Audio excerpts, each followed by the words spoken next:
हम सभी उस देश के वासी हैं जहाँ पे जुडिशरी जो है एनसीईआरटीज़ को वापस मार्केट से बुला लेती है क्योंकि उसमें जुडिशरी का क्रिटिसिज्म लिखा होता है। उसी तरह जब भी कोई मूवी रिलीज़ होती है तो या तो पब्लिक खुद जाके उस रिलीज़ का विरोध करती है और चाहती है कि मूवी को रिलीज़ ना होने दिया जाए, या कभी खुद सरकार उस मूवी को पूरी तरह से निकालने की, थिएटर से निकालने की कोशिश करती है। और ऐसा ही कुछ यहाँ पे हुआ है मूवी सतलज को लेकर। इसका पहले नाम कुछ और था। हुआ ये है कि इस मूवी का जो रिलीज है उसको डिले कर दिया गया।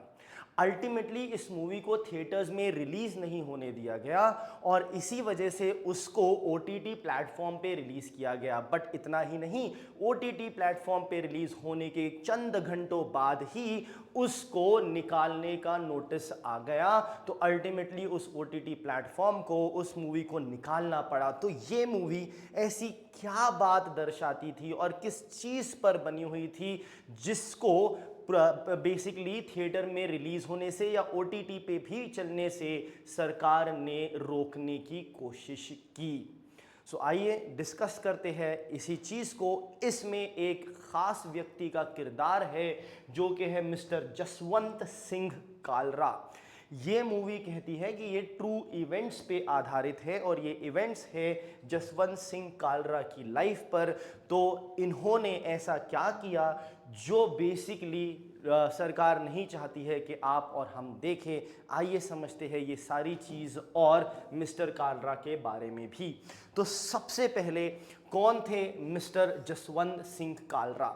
अब ये पंजाब के अमृतसर के रहने वाले थे, ठीक है। बेसिकली कोऑपरेटिव बैंक डायरेक्टर के तौर पर ये बेसिकली नौकरी करते थे। तो इनका एज सच पॉलिटिक्स से कोई डायरेक्ट लेना देना नहीं था, ना ही पुलिस, ना ही पॉलिटिक्स, नथिंग। ये बेसिकली सिंपली एक कोऑपरेटिव बैंक के डायरेक्टर थे।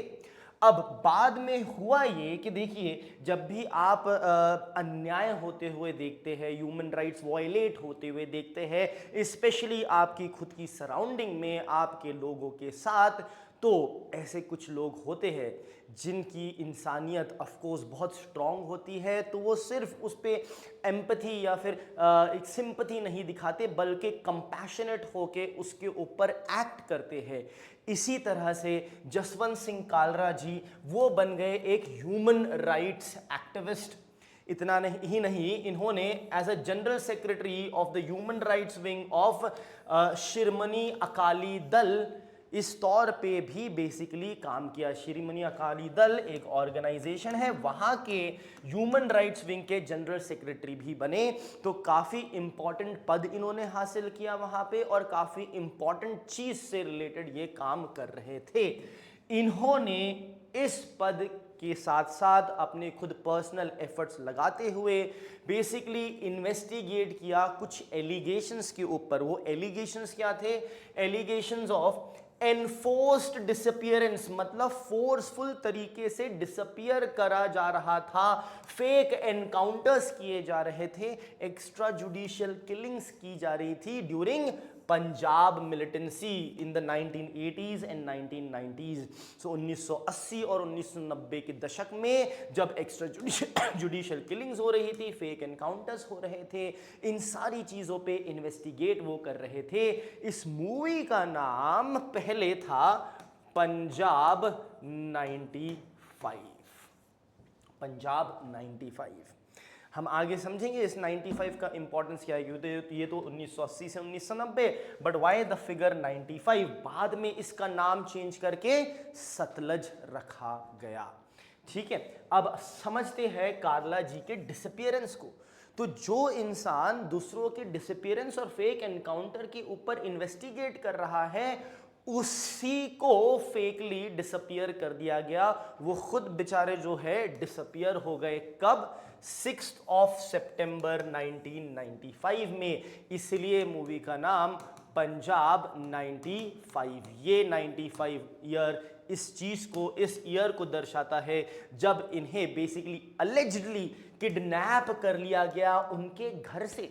ऑफ कोर्स वो डिसअपियर हो गए। अब डिसअपियर होने के लिए आप कोई कुछ भी बोल सकते हैं कि वो खुद ही भाग गया होगा, सब कुछ छोड़ के भाग गया होगा, डर गया होगा, ऐसा कर लिया होगा, वैसा कर लिया होगा, बट यहाँ पे एक स्ट्रॉन्ग एलिगेशंस थे उनके किडनैपिंग के, ठीक है, और एलिगेशंस थे detaining and torture at Jhabal police station. तो ये किडनैपिंग का जो एलिगेशन था कोई ऐसी गैंग या क्रिमिनल गैंग के ऊपर नहीं था, बल्कि पुलिस वालों पर ही था कि पुलिस वालों ने इन्हें किडनैप करके टॉर्चर किया है। क्यों? क्योंकि ये ह्यूमन राइट एक्टिविस्ट थे जो फेक एनकाउंटर पे इन्वेस्टिगेट कर रहे थे। मतलब फेक एनकाउंटर मतलब क्या? पुलिस का इन्वॉल्वमेंट रहेगा उसमें अगर फेक एनकाउंटर है तो इसलिए अलेज किया गया कि इन्हें यहाँ पुलिस स्टेशन में ले जाके टॉर्चर किया गया। सब्सिक्वेंटली इतना ही नहीं, इनकी मौत भी हुई। तो अलेज्डली किल्ड एंड बॉडी को जो है डिस्पोज किया गया near Harike bridge on the Sutlej river. इसीलिए जब नाम भी चेंज किया गया तो इस मूवी का नाम रख दिया गया सतलज। सो ये है पूरी कहानी जसवंत सिंह कालरा के डिसअपीयरेंस की, उनकी ज़िंदगी की, जो उन्होंने काम किया। अब देखते हैं कि जुडिशरी का क्या रिस्पॉन्स था इतना सब होने के बाद। तो सुप्रीम कोर्ट ने इन्वेस्टिगेशन सीबीआई पे ट्रांसफर कर दी, जो कि एक सेंट्रल इन्वेस्टिगेटिव एजेंसी है। अब 2005 में पटियाला कोर्ट ने 6 पुलिस वालों को कॉन्विक्ट भी किया है इस मामले में। 2011 में सुप्रीम कोर्ट ने जब कन्विक्शन होता है डिस्ट्रिक्ट कोर्ट या क्रिमिनल कोर्ट के तहत, तो वो मामला आगे भी अपील में जाता है। सब्सिक्वेंटली सुप्रीम कोर्ट ने इस कन्विक्शन को अपहेल्ड किया कि भाई जो कन्विक्शन है वो एकदम सही है। और 2011 में एनएचआरसी जो हमारी बॉडी है ह्यूमन राइट्स के लिए, the national human rights commission, इसने डायरेक्ट किया investigation into 657 alleged illegal cremation cases. Cremation मतलब लास्ट राइट्स किसी के मरने के बाद जब होते हैं उनको क्रिमेट किया जाता है। ऐसे अलेज्ड 657 इलीगल क्रिमेशन केसेस थे जिसकी इन्वेस्टिगेशन की जांच पड़ताल करने के लिए एनएचआरसी ने कहा। ठीक है, अब जो सतलज जी है वो अपनी लेगेसी पीछे छोड़ गए हैं। ठीक है, तो खालरा मिशन ऑर्गेनाइजेशन अभी भी चलाई जाती है उनकी वाइफ परमजीत कौर द्वारा, which continues to advocate for justice और ह्यूमन राइट्स के लिए, जो अभी भी लड़ रही है। ठीक है, 2025 में elementary school in Fresno California USA में the first school in United States to be named after Jaswant Singh Kalra. तो जसवंत सिंह कालरा के नाम पर पहली स्कूल बनी है यूनाइटेड स्टेट्स ऑफ अमेरिका में। अब क्वेश्चन ये है कि भाई मूवी को क्यों डिले किया गया, क्यों नहीं रिलीज होने दिया गया। ओरिजिनली जैसा कि मैंने बताया इसका टाइटल था पंजाब 95। ये सबमिट की गई थी, किसी भी मूवी को हमको सबमिट करना पड़ता है central board of film certification CBFC में, तो 2022 में सबमिट किया गया था। उसके लिए इस बोर्ड ने कहा कि भाई आपको 127 कट्स और टाइटल चेंज करना होगा। अब फिल्म मेकर जो है उन्होंने इस चीज को चैलेंज किया बॉम्बे हाई कोर्ट के सामने, बट बाद में वो केस जो है विथड्रॉ कर लिया गया। अब वो पॉलिटिकल प्रेशर था या कुछ था वो एक अलग बात है, बट केस विथड्रॉ हुआ। अब प्लांट स्क्रीनिंग इसकी रखी गई टोरंटो इंटरनेशनल फिल्म फेस्टिवल 2023 में, उसको भी विथड्रॉ कर लिया गया। वहां पे हम कर सकते थे present, because Canada film festival आप इंडिया में रिलीज नहीं कर रहे हो, आप बाहर दिखा रहे हो, बट उसे भी विथड्रॉ कर लिया गया। तो अभी रिसेंटली क्या हुआ है? रिसेंटली हुआ ये है, देखिए इतना डिले होने के बाद फिर फिल्म को 127 कट्स, नाम चेंज, ये सारी चीजें करनी थी। बॉम्बे हाई कोर्ट में चैलेंज हुआ, चैलेंज को वापस लिया गया और फिल्म को रिलीज नहीं किया गया। बट Z5 के ऊपर, जो कि एक OTT प्लेटफॉर्म है, वहां पे उसे रिलीज कर दिया गया था।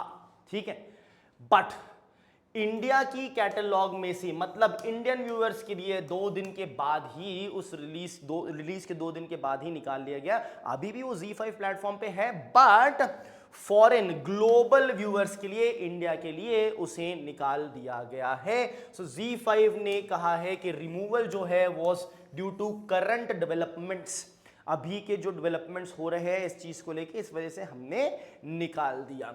प्लेटफॉर्म ने फिर भी ये कहा है कि there should be some room for creative freedom authentic storytelling के लिए रूम होना चाहिए, right, but due to legal